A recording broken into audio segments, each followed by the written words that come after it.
Last month was really about introducing an idea of being fairly analytical in your approach.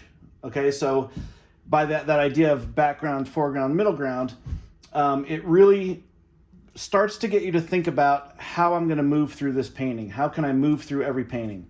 So anything you see that you want to paint, the idea is to really get analytical, think about it, think it through, think about um, the steps that you're going to take to do that. And by breaking it down into those three major basic shapes first, that really gives us a nice sort of, it's a very broad roadmap, but it's still a roadmap. It's still a way to work through things. Okay. Again, I was really happy to see everyone sharing on the Facebook group and stuff. That was awesome. And to see the work that you continue to do.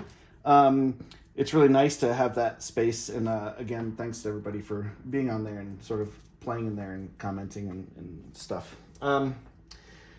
Okay, so what we're going to look at today is it's a little bit more about pushing you to think into abstracts and not rendering things, not rendering every blade of grass or every rock or every, there's something we are going to want to make sure it looks like something. So, whether it's the building or whatever, but, it's not abstract all over the place. We still want our viewers or what we want to communicate. We still want to be able to communicate something about that people can relate to.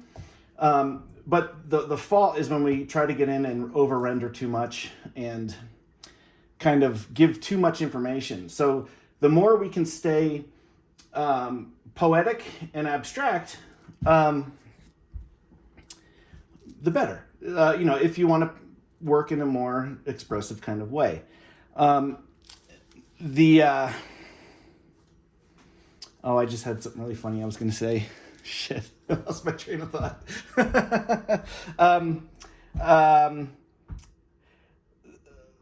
Oh, fuck. Sorry.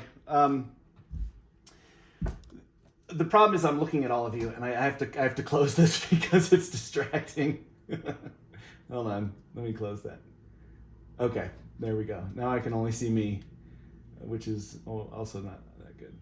Okay, so what about this idea of getting into sort of abstractions, and we want to engage the viewer. We want to be expressive in how we're communicating that, but we also we want to leave mystery. We want to leave things for the viewer to have to figure out. If we perfectly state everything in the painting, there's that's nice, and they'll walk and move on. But if there's things that the viewer has to kind of figure out or get engaged, or there's these interesting things, they're going to engage with the painting more and find more ways to connect with it and probably buy it, or you'll win an award, or any of those kinds of things. A lot of times, judges are going to be looking more for things that they personally connect to, and that's why sometimes we get in shows and sometimes we don't, because it depends on who's judging it, and the more we can sort of bring interest to our paintings and more mystery and that poetic quality, automatically people are going to have to get in there and their brains are going to start to figure out shapes, right? So we want something to anchor to, so something that is, sort of stated, but then there's plenty of room to sort of bring in these qualities that are just more artistic, more poetic, and that's sort of what we're going to look at. And one of the biggest things about introducing this type of idea into our painting is, last month, it was that start of that very analytic. We've got a background, I could paint that. We've got a foreground, I can paint that. We've got a middle ground, I can paint that. Okay, so those are our starting points. What's going to happen this week is really getting into the idea of an underpainting. So getting rid of as much of the white of the paper as we can in our first wash, and that just sort of establishes all of our sort of highlights. Rather than having white paper as highlights, we'll have undertone color that will pop through as highlights. So it's not as much of a finished. It's sort of, we've got this thing, and now I've kind of got to redo the whole painting again on top of that painting, in a sense. And this is going to be a little bit of living life on the edge of disaster painting, which is usually the most fun and the most rewarding. But it still has to be within a sort of construct. Like, we can't just make a mess and have think it's going to be great. So we're still going to be looking at where's our background, foreground, and middle ground. But we're also going to take that and really play in those areas and let crazy things happen. We'll look at some different types of techniques to bring that kind of abstraction in there. So, when I first started painting and looking at this type of more kind of impressionist or, looser painting, I thought I could just be careless and not pay attention and make a mess. And unfortunately, it doesn't work that way. You have to plan for those things. You want people to think it was just fell off your brush, but it's really about making it, that's not true. It just doesn't happen that way. We have to really think about what we're doing and execute it properly in a way that really makes people feel like, oh God, he must have just threw that on the paper. So anyway, that's what we're going to look at. And let me change this. Now, I had talked about doing the so I didn't quite finish that full sheet that I shared with you. It was a super busy week, and I got kind of more than halfway there, but this is sort of where that piece is at the moment. So all of this is pretty much done except for this big sort of foreground section here. And there's a lot of fun stuff happening in there. It's I think it's going to be pretty cool. I don't normally take the Marcus approach to how I paint as far as stretching things out over a couple days or whatever. But when it comes to a full sheet, the rules of that kind of go out of the window a little bit. Quarter sheets, half sheets, I'll never not just do them. But there's so much thinking involved in this, and I did a study. I don't know if you guys saw, I posted a little time lapse. I got a little confused, so instead, I didn't do the study first, I did it second because I had to figure out, I knew the first step, and I hadn't quite figured out the next step. So I did this just a quick little study to kind of re-solidify what I was thinking of. But even in waiting a week to come back to this, the paper's reacting differently. It's been sitting out in my studio. It's been hot. It's been cold. I've had the humidifier on. I've had it off. So the paper isn't reacting as well as it is when I just took it out of the package. Anyway, but I was just working on this today, and I think I'm going to switch it up, and we're going to do something really similar. But there's also going to be a design issue to work out. Let me switch this camera again.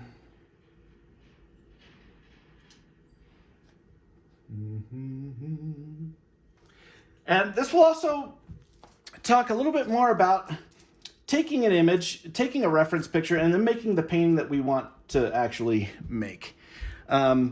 So this was the reference image from the other piece. And I really like that composition. I like things that are happening there. But I think I'm going to introduce a little bit more of a drawing challenge with you with this sort of bridge.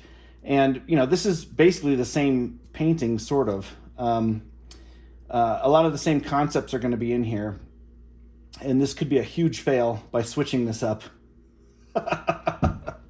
But it's also a nice challenge. So I'll leave it to you guys. Would you rather me tackle this one that the image is already kind of there for us? I took this photo exactly the way I wanted it composed. There's little changes. Or we could kind of approach that and seeing how I would take this and kind of turn this into more of a vertical composition. If you're not interested in that, I'll just go back to the other one. But I'd love the new one. Okay. Yeah, me too. Okay. So this is going to be a little harder, just so you know. I'll have both of these photos in the folder, and if you run into trouble with this one is going to be pretty easy. this whole back section is essentially what we did last week, just with these new added elements of all this fun stuff that's going to happen. But we're basically going to take this composition and kind of turn it into this, all right? Or turn this into more of this composition. And the format I'm going to work is, this is actually 12 by 18. Often, instead of doing quarter sheets, I like to do 12 by 16. This is giving me a little bit more room here to play, so this ends up being 12 by 18. You can work this size, or if you take a quarter sheet and just narrow it, you can get that same kind of ratio. But it's definitely longer than it is wide. Okay, so the first thing we'll look at is some design stuff and some composition ideas. And I'm doing this large so you can see, but ultimately, again, I would probably work this out about this size. Okay, I already know my composition, right? Because I am kind of basing on this. So I've got a higher horizon line, and I'm going to want this kind of streaminess coming down. But there's things I don't like about this. I don't like that this ends here. I want to pretty much stick with this type of composition. All right.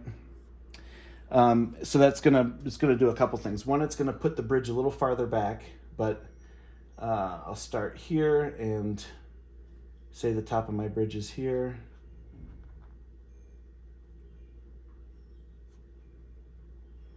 This will come in this way.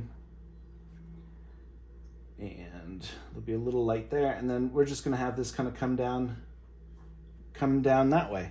So it's really just a, it's the same kind of composition, but I'm gonna keep the light over in this section over here. So I'm creating a sort of focal point. So really, my focal point is going to be sort of around here. I'm going to get some really nice dark and darks against the light and lights. There's a little bit of a low tide right there. It's a trap and it's a nightmare. I'm gonna pretend that's not there. It's that simple. I'm just gonna have the stream coming down much like this, but in this kind of setting. Okay, so I'll have this kind of coming over this way. This will come in, and I'm gonna make sure to have some nice darks over there, and this will be framed in over here with some stuff. So that's my composition. That's really all I need to know, and I've worked through it in the same way. Like, okay, where is my horizon line? And in this case, the horizon line is here, but the real information I need to know is where's the top of the bridge, because I want to make sure that doesn't go out of the picture. So if I bring this up about here, and then there's stuff. And why didn't you want it to come off the bottom left of the screen? I mean, it's going to give me too much of a. I like the feel of this better.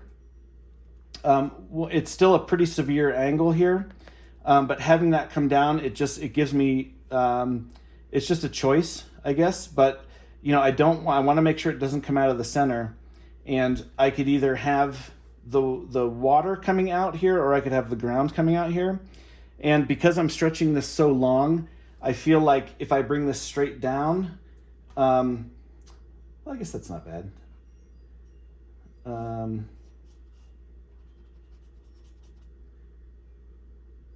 I guess that's okay.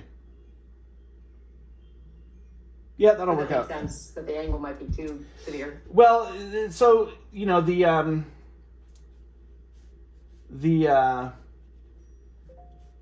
let me do it a little bit bigger here, and I'll make a final decision. I'm also using a pen, which means I can't really erase, and okay, we'll have that coming out there. So this will be sort of a mix between a notan and a sketch.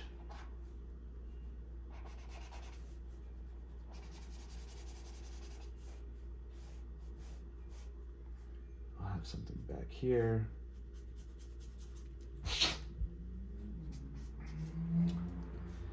That's coming here. Yeah, this would be nice. I'll do it over here. This will actually be a little easier. Which isn't always my motivation, but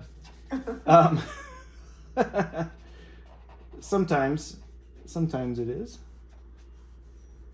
Okay, and I'm gonna not really pretend that there's a walkway here, but I'm really just gonna keep this all just sort of abstract.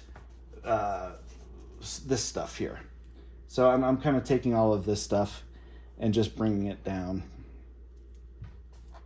And it doesn't have to be a perfect line, but for design it does, so I can understand that. And I'll probably end up bringing some shadows from this bank and kind of get this idea of a sort of fanning out perspective that kind of goes back in. So all of that will help me lead up into this point where I sort of want you to look. Okay, so that's what we're gonna do. That's fine. I think if I went out of the paper here, I would probably end up with having to do too much stuff here. But one, I don't want this to go out of the corner. I don't want this to come out of the middle. And that gives me sort of a nice balance, and we get this nice sort of zigzaggy composition through there. Okay? So whoever that was that said that, thanks. That actually helps. You're welcome. Was that Sarah? Yes. Okay. Also, the shadows on here, I'm going to simplify just to help tell the message more. So there will be shadows that come through the bridge, but I'm not going to stick them right in the center, because that, right now the sun is sort of back over this way, and I'm going to just reinforce that shadow story. I'm bringing the sun from here over to this way just a little bit more, where I can still get that super nice bright light on the front of the bridge. But then I can get a little bit more designy with the way the shadows connect into all of this stuff over here. And that'll also give me a couple more shadows that I can bring across the water. Okay. All right. Any other questions on design stuff or how that worked out?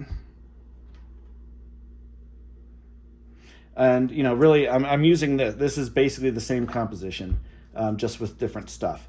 So, when I talk about the idea of, you might nail the demo, and then when you go to apply it to your own work, things don't connect as well, or they kind of fall off from the level that you were able to replicate the demo at.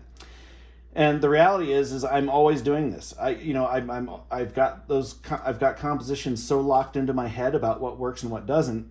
I can take this and say, okay, this is the same thing. It's just, my bridge is going to be up here. I've got that path of water coming down here, and it's essentially the same composition, just a little bit different.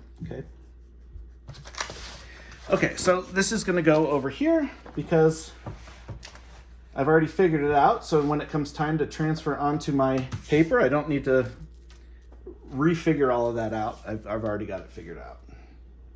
I have a quick question. Uh-huh. So on the bridge itself, it's not perfectly horizontal. No, I'm gonna have it. So in the photo, it's not horizontal. You could see we've got more space here, less space here. So it is on a little bit of a angle there. And I like that because with the way the composition is going to be. Let me get a red pencil here. 1 second.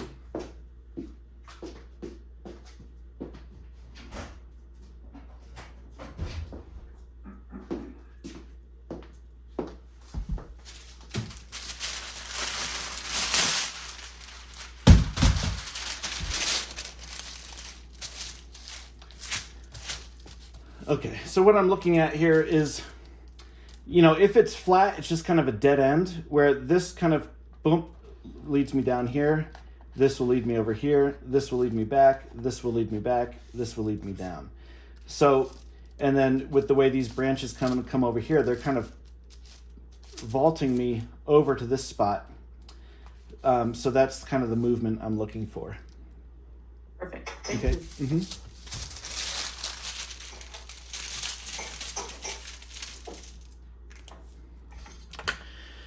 Okay. And even though I want to talk about something completely different when we get into the painting here, I still need to figure that out, right? So if I don't have that figured out, I can do all the craziness in the world I want here, and it's going to suck because it's not going to be in a good design.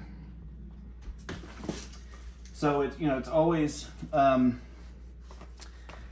don't just start and always have things figured out. Like, I'm always thinking about and trying to figure things out for every single painting, even if I'm starting from a place of somewhat understanding with what I want to do with the composition.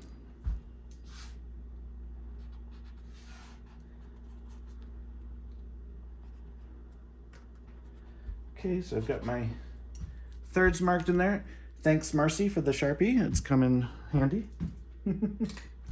I won't be getting red swipes through all my paintings now. Okay, and there is a little bit of a kink here. So around this area here, I'm going to have, I'm going to want a little bit of a difference in the way where this bridge sort of starts and connects in. So I'm going to start there.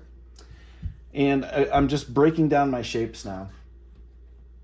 I'm looking at where this ends here. Actually, I can bring this down where we can see it.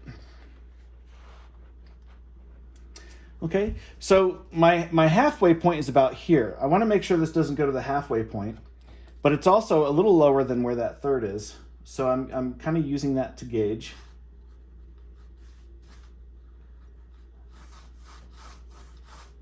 And I'll come across, and then the same thing here. This is actually pretty close here, but because of all of this stuff, it's not going to feel like the same width. So I'm going to bring that to about here, and as this kind of meanders down to there,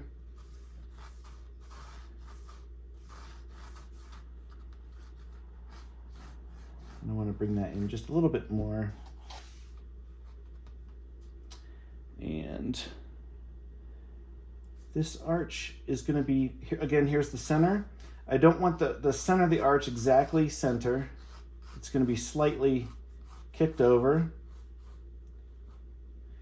Just slightly over this way. So I'm always, gauging and measuring that stuff. It's going to be super important to me to know that I'm not putting things dead center in the painting. Hey Dan, the camera's kind of blown out. Oh. It's really hard to see. Let me see. Maybe I'll turn this one off for this section. Is that too dark? There we go. That's sort of middle of the road. Okay.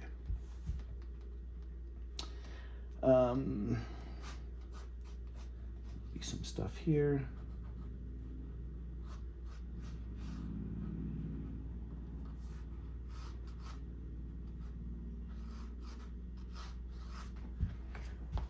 Okay.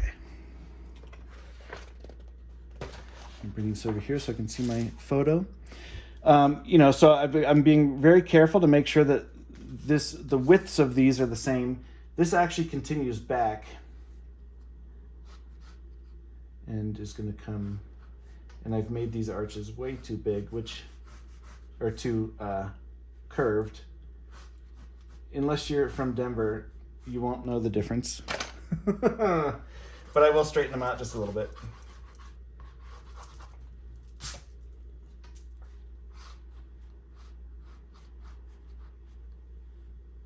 Okay, that's all in shadow there.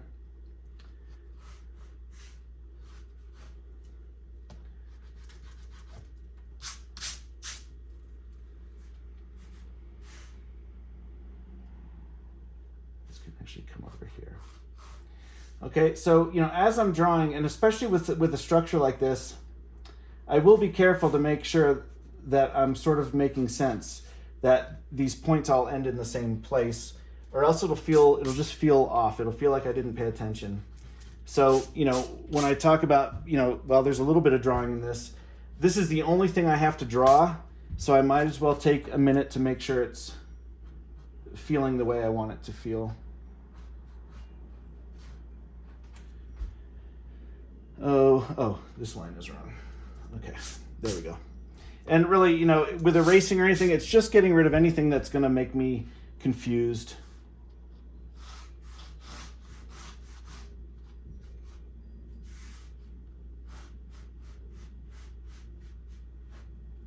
That's this line here.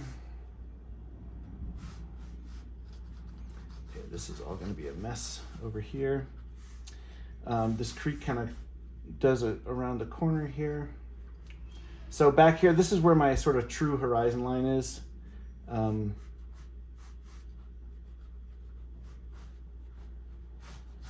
So that's coming back there. But again, I'm really just trying to identify that shape. Okay, this comes here. And I know there's going to be shadow under the bridge. And these are going to be just very rough kind of sort of perspective lines from the shadow, just so I understand. I've put them in really lightly. It's just, again, it's all stuff to make sure I understand what's happening. There's going to be all kinds of trees back in through here. I have some branches coming out this way. But I'm not going to put any of this stuff here. I want to leave a nice open sky here. There could be some stuff back there, but I'm not going to close off that area too much. And then where this sort of background building is, again, I'm putting this over here. I'm looking for where it makes sense. So if this is this wide, I don't want to have it that wide there. So it's here, this is wider, and then we go back to smaller. So again, I'm looking for that rhythm, that burn, so it's all about just building those rhythms, and put some stuff there. And really this drawing is just about done. There's some stuff that's going to connect in over here. And then I do like this little bright spot that's back here. So there's a little triangle here of light. So I'm actually going to kind of just draw in a triangle there to make sure I remember to keep light back there. And then there's some dark back into here. So in a way, I'm sort of mapping out to make sure I know that that's dark, this is light, this is light, this is light. And bring that there. When it comes to handrails and things like this railing, doesn't matter. I did a version of this painting with it. There was it was probably a different day, but there was a nice big dump truck was going across. And it was more about the mix between urban and nature. But I'm not worried about that. Just bring that there. Maybe there's a little bit of some tree back there.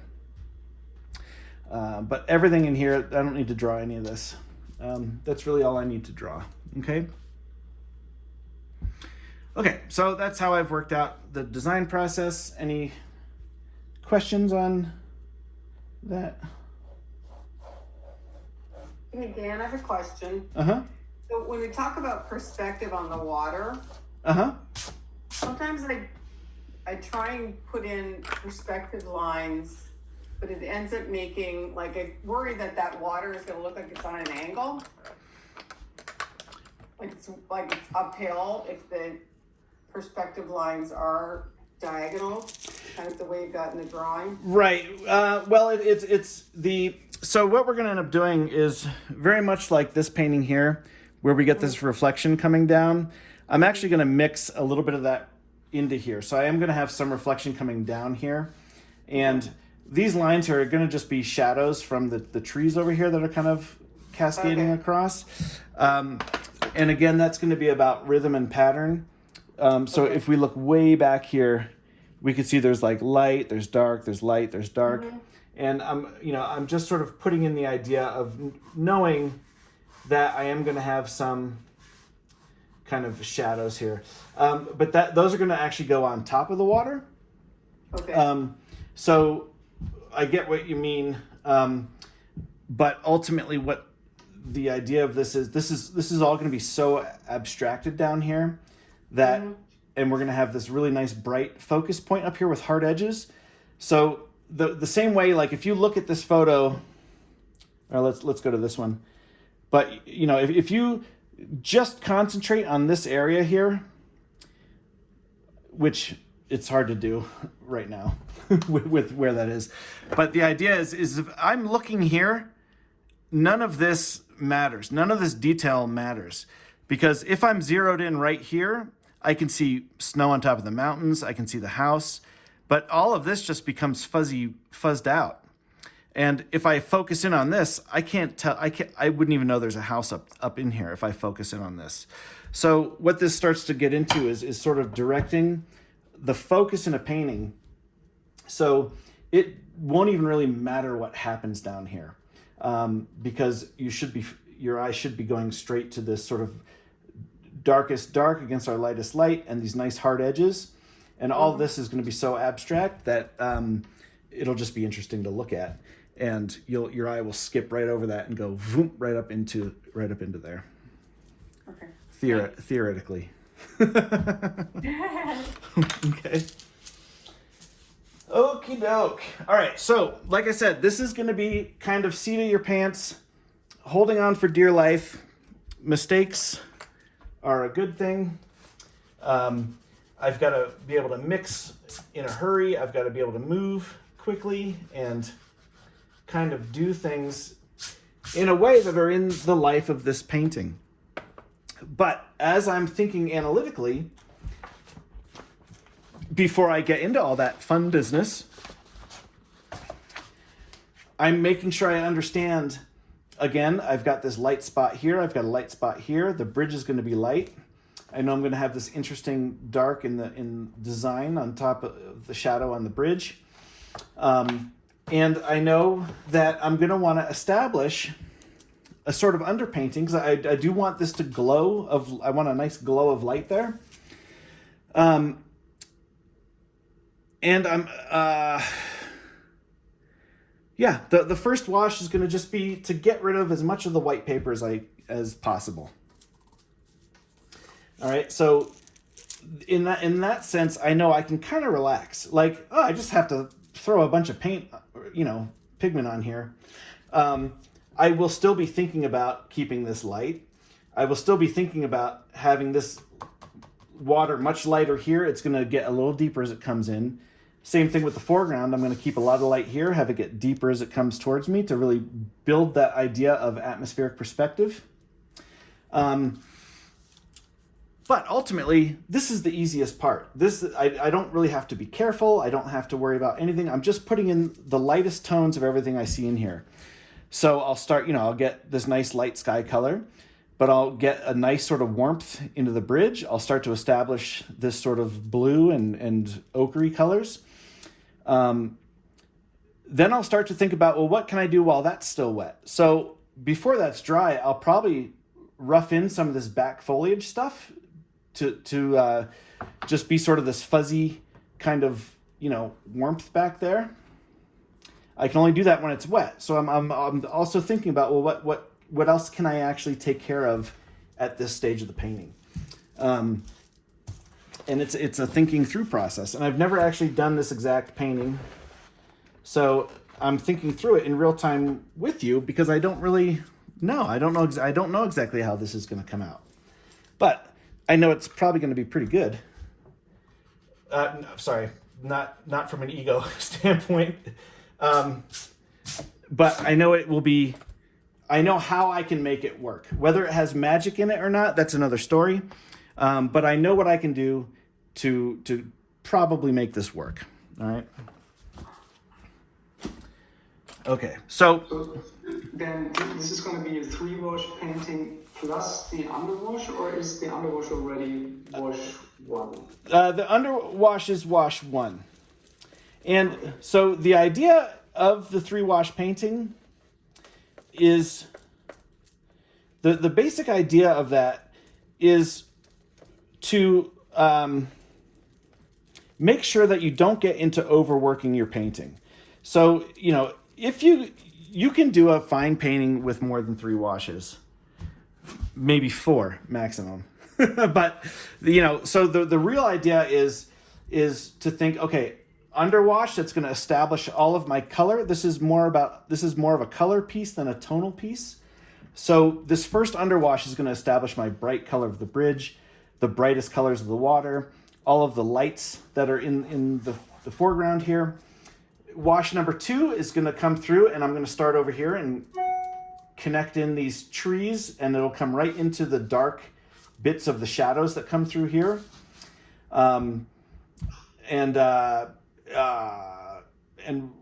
Essentially, it's still going to be wash 3. I'm going to do that, but then while that's drying, I'll come over here and start to mess with all this stuff.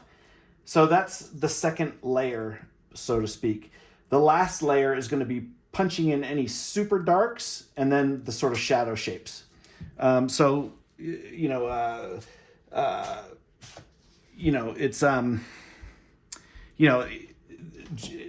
Basically we've got a shape here, we've got a shape here, we've got a shape here, and we've got a shape here. So there's 1, 2, 3, 4 shapes, but I'm going to kill all 4 shapes with 1 wash. The second wash is going to be, establishing some detail and sort of cutting in that bridge shape properly. So,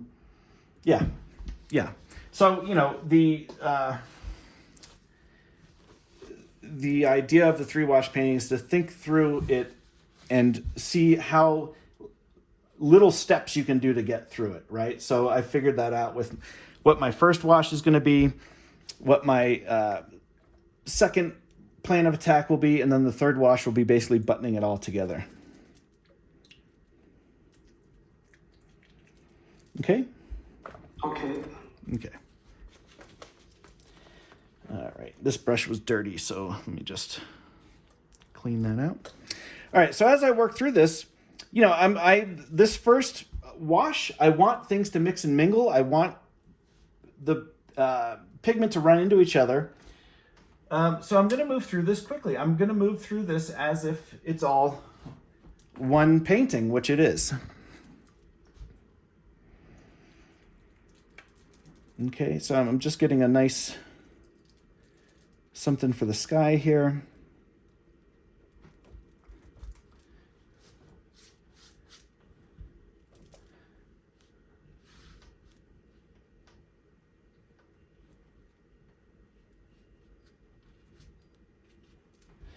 And I need to get right in here with a nice, I'm going to go a little bit, oh, this brush is so dirty.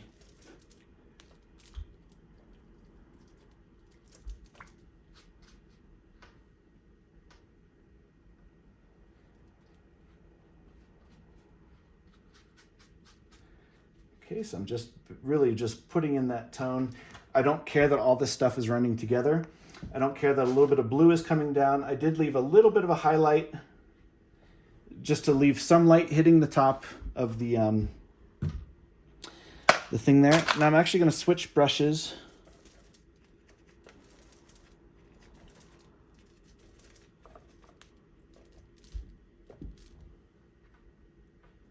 Put in some of this color back there. This is probably dry enough.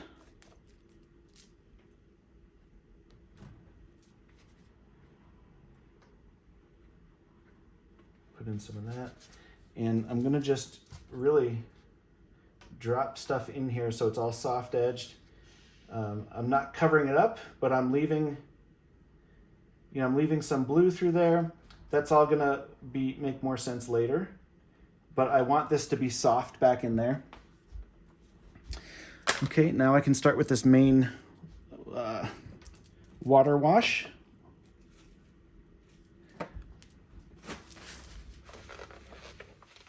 Did you go with thicker pigment when you dropped in over the sky? Yes, and you know why? Yeah, so it doesn't bloom, right? Well, because there's already water on the paper. Yeah. Yeah. Yeah, so when there's already water on the paper, that tells me I don't need to go or I need to go thicker if I want to create the sense that there's, well, it would just run off because I want it to be Right. abstract edges. Mm-hmm. I just didn't catch you doing it. That's what I was asking. Oh, I'm fast. You're going so quick, it's like, oh. I'm fast. Okay, we'll bring this down. What's the second color you're using there, Ben? Blue, the ultramarine one, or was it? There's cobalt, a little ultramarine, a little cobalt turquoise, and a little purple. I'm just building this purple as it comes down here.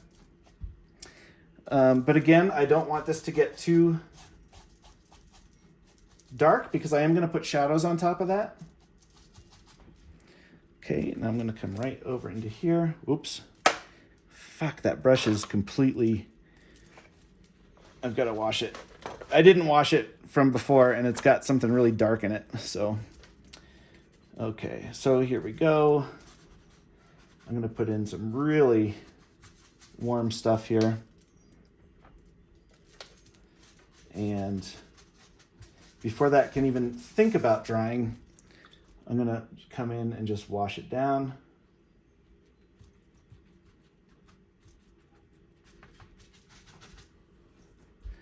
Is that to establish that light area that you were wanting to? Oh, over here? Yeah. Yeah, it's kind of back there already, but I don't want this to get too dark on the first wash where it, where I'm just trying, getting this in here.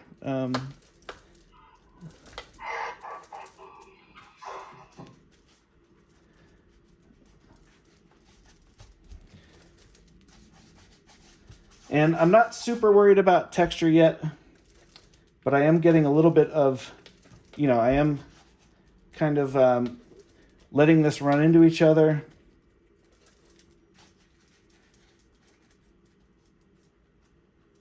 I'm just dancing back up in to create just some darker textures and things. Okay, but the idea of this first thing, you can see me, this is a rule where I never go top to bottom, always go, always work your way down. But I'm sort of dancing back up because this is wet now. This is so wet. I can actually introduce some of these, start to introduce where some darks maybe or some texture. And I'm going to actually come over here. That's going to change, but just bring some of this color over to there.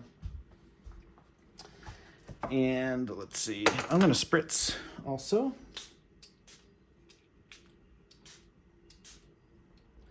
And I'm spritzing pretty heavy because I do want this to sort of just run and do stuff.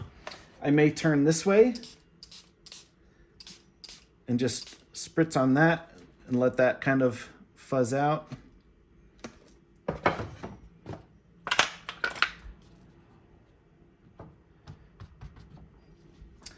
Okay, so that's my first, wash. Yeah, I'm just being careful. And, I can come in here. I can do all kinds of stuff in here if I want.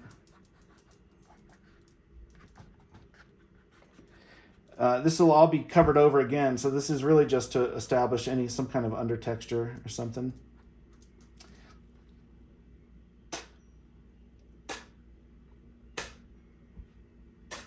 So the idea is to establish the whole painting and get rid of as much white as possible. I left a little bit of white back through here in the water because I'm going to want, there to be a nice light strip through here. But I mean, the way this is blooming and sort of melding together over here, I don't mind any of that. Because again, it's sort of the first... None of this matters. It's just establishing the color underneath.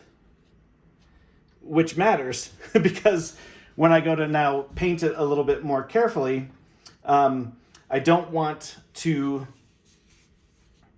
I just don't want there to be, I don't want the bridge to be white. I want it to be this nice light warmth. I don't want any white in here. I don't want any white paper in here. Okay, so I'm gonna just, and I'm not concerned necessarily with tone at this point. It's really just color. So I did go slightly thicker in areas where the paper was still white to make sure I can affect that change. And as this comes down, I was pretty thin with this, but I did wash this back down to get more of that sort of sun-bleached look to the sort of brownishness there. But as this is the first step. It's just establishing the color pattern of the painting. So it's not necessarily, like this is still a lighter wash than this. So I don't get away from that initial analytical of this is my lightest tone, this is my next lightest tone, and this is my darkest sort of tone. But I'm not there yet. This is the step before that. So this is my lightest tone. This is all darker in tone than this. But I'm not going to establish any of those real darks in here to build that depth until I get into that section. Okay, so I'm going to blow dry this for 1 second.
Okay, so I'm going to let this drying on its own a little bit.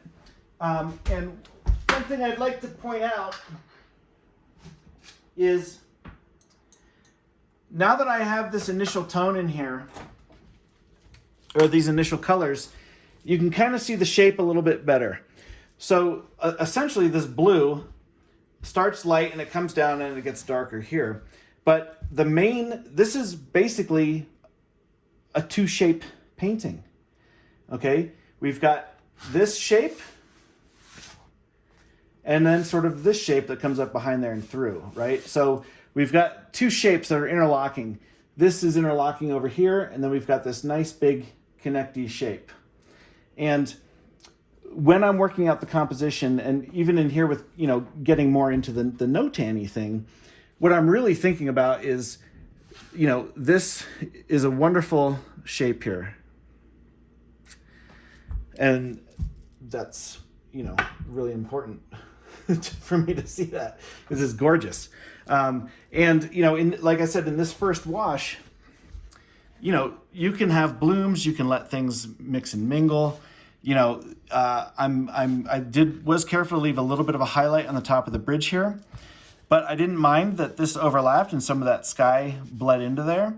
Because, by the time we get done with this, you won't even notice that, and it'll just be some sort of cool thing. So as you get ready to do this, this is the easiest part of the painting. This is the most fun because ultimately nothing really matters. Because we have such nice sharp shadows in here, we're going to be able to recut those shapes out, and it'll magically all make sense. So is your approach different on a half sheet or full sheet? I tried doing a couple half sheet paintings for the first time. Mm-hmm. I just sucked. I couldn't handle it. Well, it's the difference is, one, it's nice because you have more area to play. But I have my trusty humidifier going over there. So especially here, it's, you know, I don't want things to dry too fast. But, you know, you have to mix more pigment. You know, you have to mix more than you think you need. When it comes time to mix those areas that are like a heavy milk, you have to mix a lot of that. And that's probably the most difficult color to mix, or the texture to mix, is a sort of that heavier kind of milky kind of consistency stuff. So it just becomes, you know, everything takes a little bit longer as far as speeding up to mix. And, you know, that's why it's important to do work in your sketchbook. But, you know, if you do stuff this size, you know, I can get away with so much less in these than, you know, comparing this to the full sheet. I've got to do so much more with this idea, but when I translate it, that's why that thing's taken me forever, because there is more to, you know, the bigger you go, the more you have to sort of make sure things work correctly, I guess. So it is challenging. And if I haven't painted for a couple days, or and I want to do something larger, I'll always start with the most simple thing to kind of break that seal. So, you know, if I've been painting small or haven't painted, I might just do a simple landscape, not much different than the first thing that we did, because it's just a real simple way to have to get back into the groove of, this is the guy from the other week, but just to kind of get things moving and reconnect to the idea of what I'm going to have to do when it comes to doing something larger. Great, thanks.